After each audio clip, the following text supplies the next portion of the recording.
Mga katrops, welcome back ulit sa aking channel, Sports React PH. At ngayon nga ay pag-uusapan natin ang balitang mala MVP na nga na po ang galawan ngayon ni Victor Wembanyama sa San Antonio Spurs.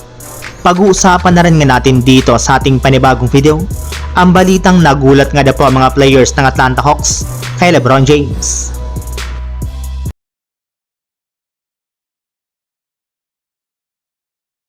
Hirap pa rin nga po mga katrops ang Denver Nuggets na ma-extend ang kanilang winning streak matapos nga po silang ma-upset ng San Antonio Spurs ngayong araw sa score na 113-110.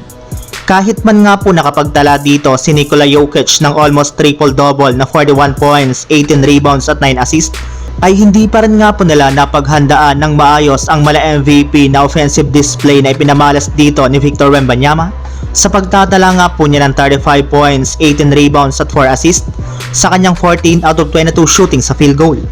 Nagulat rin naman nga po ang halos lahat ng mga players ng Nuggets sa depensa at rebounding ni Wemby dahil hirap nga po sila na makapasok at makagawa ng punto sa painted area, gayong maging si Nikola Jokic ay hirap na makipag one-on-one dito. Sa katunayan, gamit nga po ang mahigpit na depensa ni Wembanyama ay na-disrupt nga po niyang gagawin sana ng game-winning shot ni Jokic sa huling mga segundo ng fourth quarter. Dahil nga po sa kanyang depensa ay nasil nga po ng Spurs ang kanilang panalo kontra sa Nuggets na nawalan na naman ng momentum matapos maputol ang kanilang win streak. Samantala, punta naman tayo sa ating sunod na pag-uusapan sa balitang nagulat nga na po ang mga players ng Atlanta Hawks kay LeBron James. Sa pangalawang beses nga po mga katrops na pagkakataon sa back-to-back games ng Lakers ay binuhat na naman nga po ni LeBron James ang kanilang team kontra sa Atlanta Hawks. Dahil kung hindi nga po sa mainit itong shooting sa second half ay posible nga pong dumikit pa ang kanilang laro at nag-iba pa ang istorya ng kanilang laban. At kasabay nga po ng pagtatala ni LeBron James ngayong araw ng 30 points ay tuluyan na nga po niyang nabasag ang napakatagal ng hawak na record ni Michael Jordan sa may pinakamaraming nagawang 30-point game sa history ng NBA.